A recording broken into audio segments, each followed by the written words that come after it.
예수님께서 제자들을 사랑할 때 어떻게 사랑했습니까? 심지어는 주님을, 자기 스승을 배신한 제자들인데도 끝까지 사랑해 주셨잖아요. 도저히 용서가 안 되는 그런 제자들이었지만 주님께서 친히 찾아가서 끝까지 사랑해 주신 것이 주님의 사랑의 모습 아닙니까? 그럼에도 불구하고의 사랑.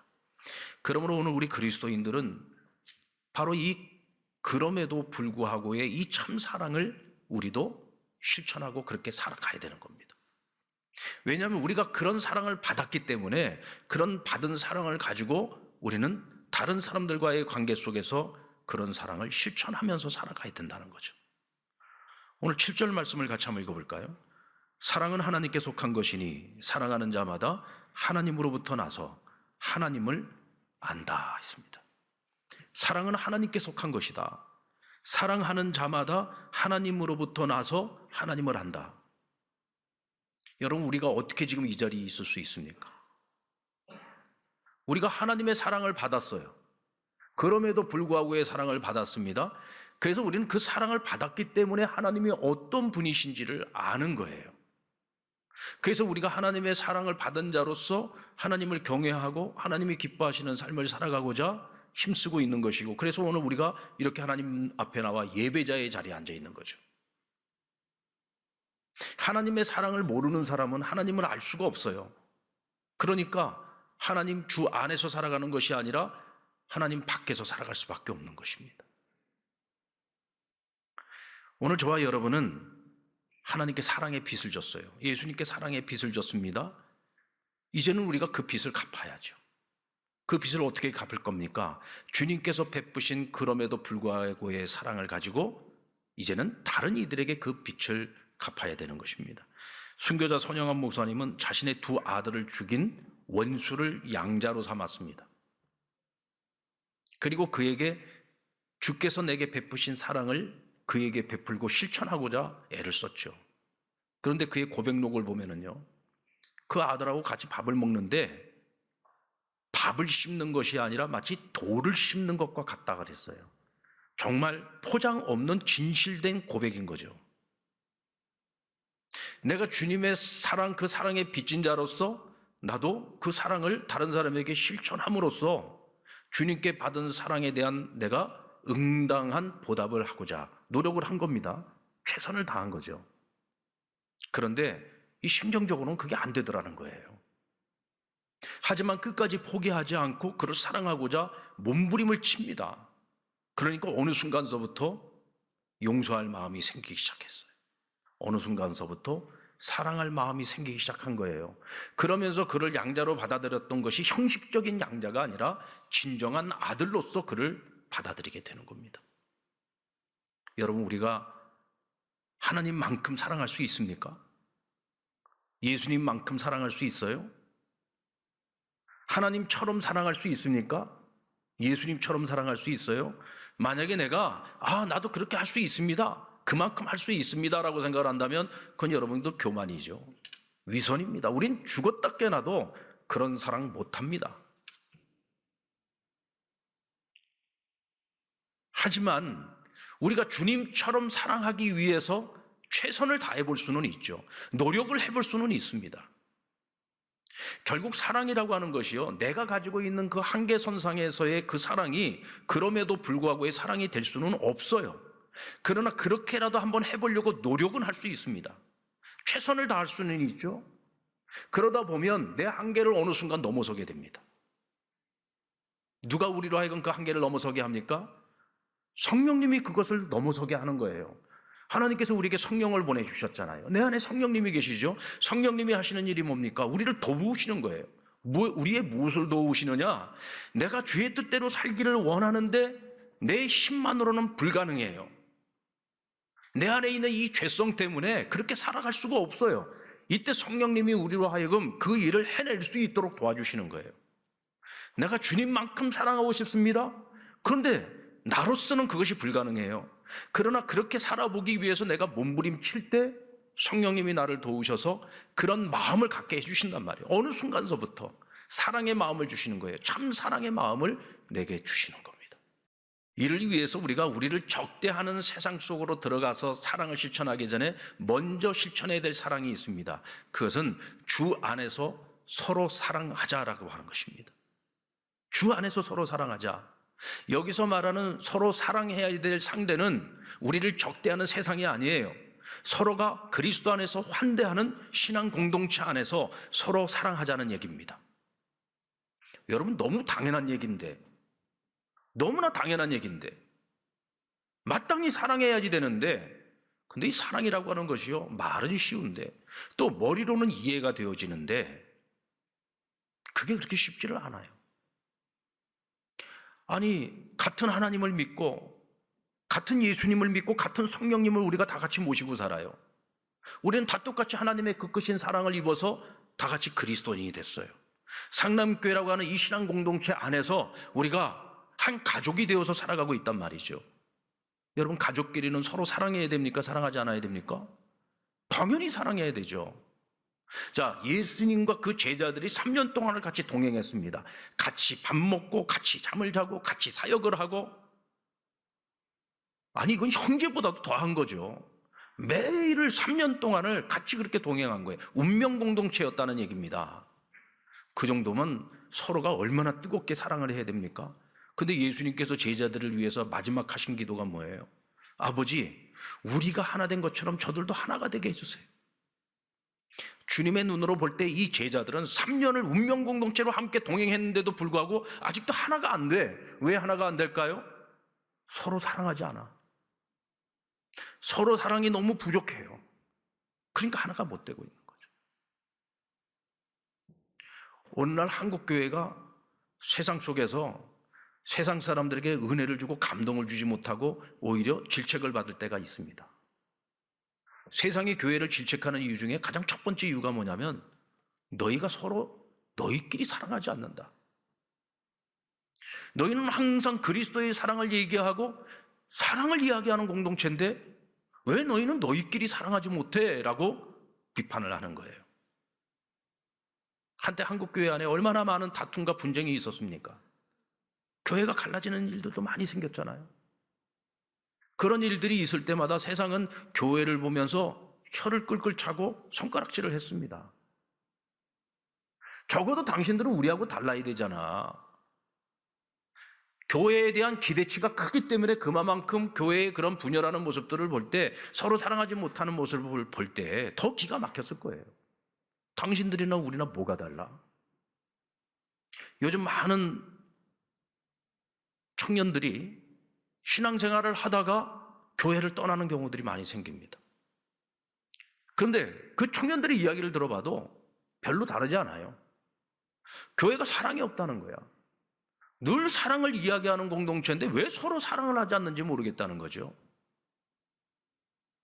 여러분, 부부가 되어서 살아갑니다. 부부가 서로 사랑해야 되잖아요. 그런데 부부가 사랑해야 되는데 사랑하지 못해요. 날마다 싸워요. 그러면 그 자녀들이 그 모습을 보면서 무슨 생각을 하겠습니까?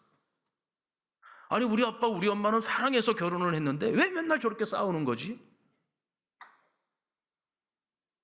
왜 맨날 저렇게 다투는 거야? 우리는 항상 자녀들이 보고 있다는 생각을 해야 돼요. 교회 안에서도 마찬가지입니다. 자라나고 있는 우리 사랑하는 자녀들이 있어요. 다음 세대들이 있습니다. 그들이 보고 있는 기성세대의 신앙인들이 얼마만큼 서로 사랑하는가.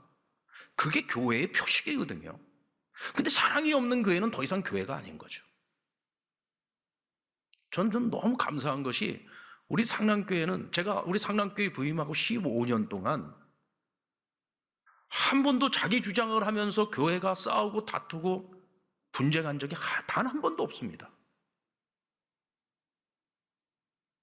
서로의 허물이 있으면 덮어주려고 애를 쓰고, 서로의 연약함이 있으면 채워주려고 애를 쓰고, 서로 섬기려고 애를 쓰고, 그러면서 교회가 정말 화평하고 하나된 교회.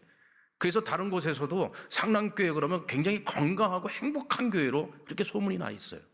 저는 그게 너무 감사해요. 우리 상남교에서 자라나는 다음 세대들이 우리 부모 세대를 보면서 참 믿음 안에서 살아간다는 게 저렇게 행복한 것이구나 라고 하는 것을 가정에서부터 볼 수 있어야 되고 교회에서 볼 수 있어야 되는 거예요.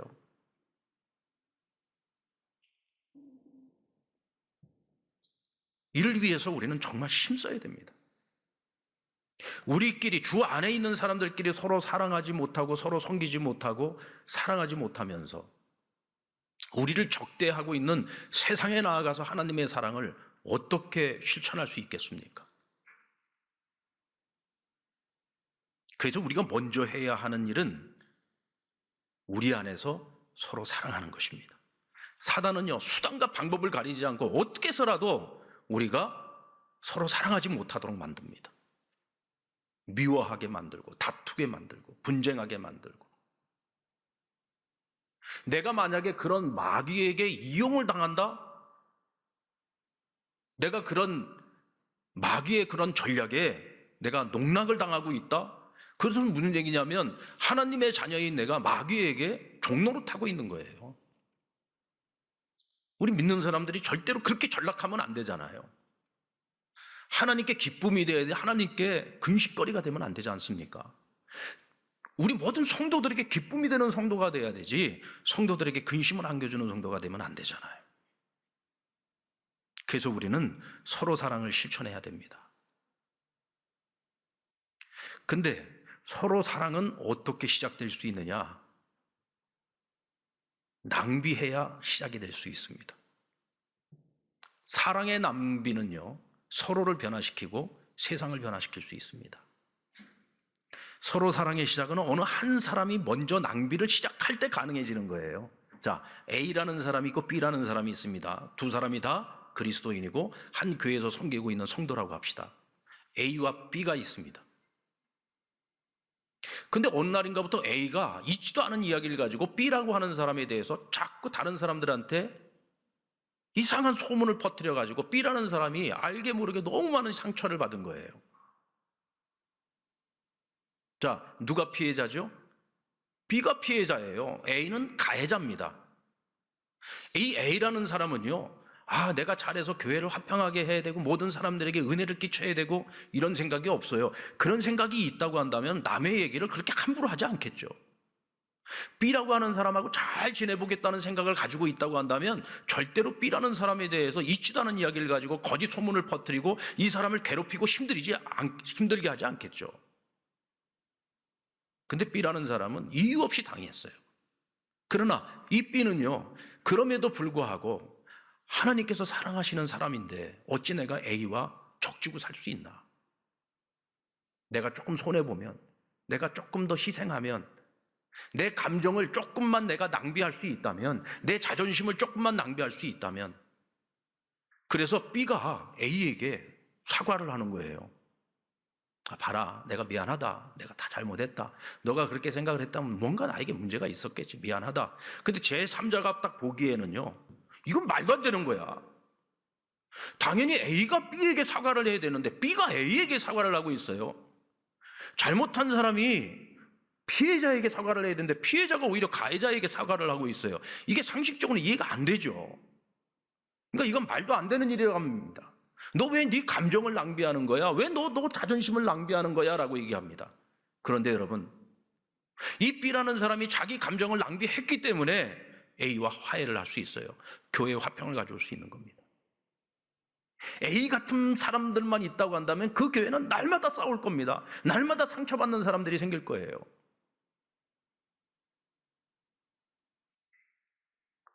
사람들은 낭비를 하는데 보면 항상 자기중심적인 낭비를 하잖아요.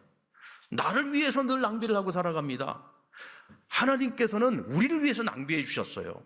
하나님 자기 자신을 위해서 낭비를 한 것이 아니라 우리를 위해서 낭비해 주신 겁니다.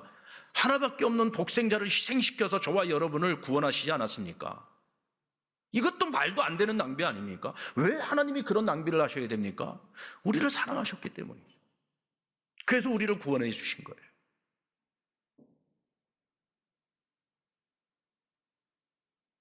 여러분, 부부간에 어느 한쪽이 좀 낭비하면 안 됩니까? 근데 문제는 한쪽에게만 낭비를 계속해서 요구하면 안 돼요. 처음에는 한 사람이 낭비를 하지만 나중에는 서로가 낭비를 해야죠. 그래야 서로 사랑이 실현되는 겁니다. 한쪽이 낭비한다고 해서 그래 너는 항상 낭비해야지 돼. 이거는 악한 거죠. 이건 악한 겁니다. 한쪽이 낭비를 하고 한쪽이 참아주고 한쪽이 손해를 보고 한쪽이 감정과 자기의 자존심을 내려놓고 그걸 다 품어준다면 사람이라면 어떻게 해야 돼요? 자기도 낭비할 줄 알아야 되죠. 그래야 하나가 되는 거죠. 이것이 여러분 교회뿐만이 아니라 가정에서도 그렇고 우리가 세상으로 나아가서 세상 속에서 심지어는 우리를 적대하는 사람들과의 관계 속에서도 우리는 어떻게 해야 돼요? 낭비를 해야 돼요. 낭비가 없이는요 생명의 역사가 일어나지 않고 낭비가 없이는요 변화가 일어나지 않습니다. 이자크 디네센의 소설 바베트의 만찬이라는 소설이 있습니다. 이 소설은 아름다운 낭비라고 하는 것이 얼마나 돌처럼 굳어있는 사람들의 마음을 변화시킬 수 있는지 우리에게 아주 대표적으로 보여주는 하나의 소설인데요. 프랑스 대혁명으로 모든 것을 잃어버린 바베트라고 하는 한 여인이 덴마크에 있는 한 조그마한 해안가에 있는 마을로 도망을 오게 됩니다. 그리고 그 마을에서 정신적인 지주 역할을 하고 있던 한 목사님과 그 두 딸이 있었어요. 시집을 안 간 두 딸이 있는데 그 가정으로 오게 됩니다. 그리고는 이제 그 집에서 허드렛 일을 하면서 그 집에서 한 가족처럼 살아가게 돼요. 근데 이 목사님 굉장히 율법적인 목사님이에요. 굉장히 금욕적이고 그래서 뭐 먹는 것부터 시작해서 모든 것들이 정말 마치 구약 시대의 이스라엘 백성들처럼 정말 하나하나 말씀 하나하나를 막 정확하게 말씀 있는 그대로를 지켜나가고 모든 성도들을 굉장히 금욕적으로 율법적으로 가르치고 훈련을 시켰어요. 근데 이런 율법적인 교회의 특징이 뭐냐면 기쁨이 없다는 거예요. 따뜻함이 없어요. 그러니까 성도들이 같이 함께 신앙생활을 하는데도 보면 그 교회 성도들끼리도 별로 사랑을 나누는 것이 없어요. 늘 자꾸 율법의 잣대를 가지고 저 사람은 뭐가 문제고 늘 서로를 지적을 하는 거예요. 서로를 정죄하고. 목사님이 세상을 떠나고 난 후에 이게 워낙 교회가 가난하다 보니까 목사님을 모실 수가 없어. 그래서 그 두 자매가 아버지를 이어서 그 교회를 돌봅니다. 뭐 성도가 많지도 않아요. 연세가 많으신 어르신들 몇 분 모시고 이제 그렇게 살아가는데 돌아가신 목사님의 100번째 생일이 되는 날 그 목사님을 기억하기 위해서 기념하기 위해서 이제 생일 만찬을 준비를 하게 됩니다. 근데 그때쯤에 바베트가 자기가 도망쳐 나왔던 프랑스에 살고 있는 조카에게 복권을 하나를 사달라고 부탁을 합니다. 근데 그 복권에 1등 당첨이 돼버린 거예요. 복권 당첨했다니까 다들 그냥 확실하게 막 졸돈분도 눈을 번쩍 뜨시네. 졸돈분도. 우와! 로또 같은 복권에 당첨이 된 거예요. 1만 프랑. 뭐 그때 당시라면 1만 프랑은 완전히 인생을 새롭게 시작할 수 있는 그런 돈이었죠. 그러니까 그 두 자매도 그렇고 그 교인들이 전부 다 이제 바베트는 우리 곁을 떠나겠구나. 왜? 새로운 인생을 시작할 수 있는 기회가 찾아왔으니까. 근데 이 바베트가 오히려 두 자매에게 부탁을 합니다. 목사님의 생일 만찬을 제가 준비할 수 있게 해주세요. 사실 바베트는요 평범한 여자가 아니었습니다. 프랑스에서도요 최고의 최고급 요리점, 그러니까 최고급 식당의 주인이었는데 프랑스 최고의 요리사였어요. 그러면서 생일 만찬을 저에게 종권을 맡겨주십시오. 제가 최선을 다해서 생일 만찬을 준비를 하겠습니다. 근데 이 두 자매는 굉장히 걱정스러운. 왜? 이 프랑스 사람들이 먹는 음식은 자기네들이 먹는 음식과 달라. 그리고 너무 화려하고 너무 풍성하기 때문에 금욕적으로 훈련을 시켜왔던 교인들에게 오히려 해가 되지 않을까 걱정이 되는 거예요. 자, 만찬날이 되었습니다. 정말 자기들이 살아오면서 단 한 번도 먹어보지 못한 진귀한 음식들이 나오는데 그냥 입에 딱 들어가는 순간 음식들이 전부 다 살살살살 다 녹아요. 그럼 어떻게 됩니까? 리액션이 있어야 되죠. 그런데 이 교인들이 전부 다 음식만 보고 먹기만 하고 있는 거야. 어느 누구도 리액션이 없어요. 와, 맛있다. 훌륭하다 이런 리액션이 없는 거야. 근데 그 자리에 초대받은 손님이 한 분이 있었는데 그분은 로벤 히엘름이라고 하는 장군이 그 자리에 함께하고 있었어요. 근데 이 장군이 음식을 먹으면서 과거에 자기가 프랑스에 있을 때 정말 귀족들 중에서도 상위 몇 프로 안에 드는 사람들만 가서 먹을 수 있었던 그 식당에서 맛봤던 그 음식의 맛을 지금 느끼고 있는 거야. 그러면서 그는 계속해서 완전히 찬사를 보내는 겁니다. 어떻게 여기서 이런 음식을 먹을 수 있어? 이 음식은 프랑스에서도 아무나 먹을 수 있고 귀족이라고 다 먹을 수 있는 게 아니야. 귀족 중에서도 상위 몇 프로 안에 드는 사람들만 먹을 수 최고급 요리다. 이건 최고의 요리사가 만든 요리다. 어떻게 이런 요리를 지금 우리가 먹을 수 있을까? 와인을 딱 들고 먹어. 이 와인은 왕이나 먹을 수 있는 와인이다. 최고의 귀족, 엄청난. 그러면서 막 찬사를 보내면서 와인을 따라서 먹습니다. 그러니까 같이 밥을 먹고 있던 교인들이 이 장군의 말을 들으면서 음식을 먹다가 무표정한 표정으로 음식을 먹다가 그때부터 슬슬 언어가 바뀌기 시작합니다. 자기도 모르게 찬사가 나오기 시작하고 얼굴의 표정이 바뀌기 시작해요. 그 무뚝뚝하던 얼굴이 부드러운 얼굴로 변하기 시작했습니다. 기쁨과 환희로 가득한 얼굴로 변했습니다. 그러면서 사람들의 언어가 부드러워지기 시작하고 만찬을 마치고 난 후에는 그렇게 서로 미워하고 분노하고 서로 증오하던 사람들이 밖에 나가서요 손에 손을 맞잡고 하나님을 찬양하면서 거기서 춤을 춰요. 그리고는 서로에게 미안하다는 말을 하고 사랑한다는 말을 하고 서로 포옹을 하는 놀라운 변화가 일어나게 됩니다. 이 생일 잔치가 마치고 난 후에 이제 마땅히 바베트는 이곳을 떠날 거라고 모든 사람이 생각했는데 바베트는 이제 떠날 수 없게 되었습니다. 왜일까요? 만찬을 준비하는데 1만 프랑을 다 써버렸기 때문입니다. 한 푼도 남기지 않고 다 썼어요. 여러분, 우리는 이것을 낭비라고 얘기하죠. 바베트는 그러나 그 낭비를 조금도 아깝게 여기지 않았습니다. 왜 그랬을까요? 그 낭비를 통해서 그렇게 돌처럼 굳어진 마음들, 조금도 서로에게 문을 열지 않던 그들의 마음이 활짝 열려서 서로 미워하고 증오하던 사람들이 서로 포옹하고 사랑한다는 표현을 하기 시작하고 그 무뚝뚝했던 얼굴이 기쁨과 환희로 가득한 얼굴로 바뀌는 모습, 그것만으로도 너무 감사했던 거죠. 여러분, 낭비는요 사람을 변화시켜요. 낭비는 세상을 변화시킵니다. 누가 세상을 바꿔야 됩니까?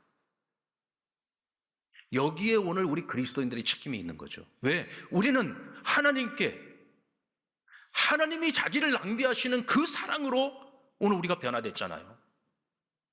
죄인에서 의인으로 변화됐습니다. 본질상 진노의 자녀였던 우리가 하나님의 자녀로 변화됐습니다. 그런 사랑을 받고 그런 변화를 받은 우리가 이제는 세상 속에서 나를 위한 낭비가 아니라 남을 위한 낭비의 삶을 시작해야 되는 거죠.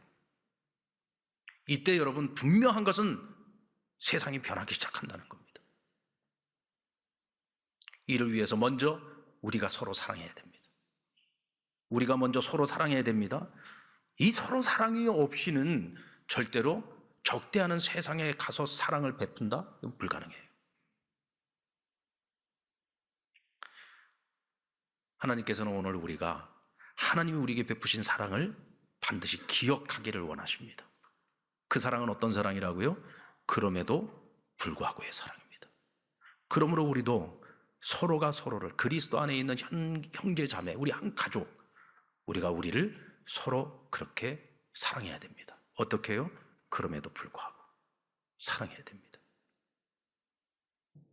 적대하는 세상을 향해서도 우리는 자기를 낭비해서라도 서로를 사랑할 수 있어야 됩니다.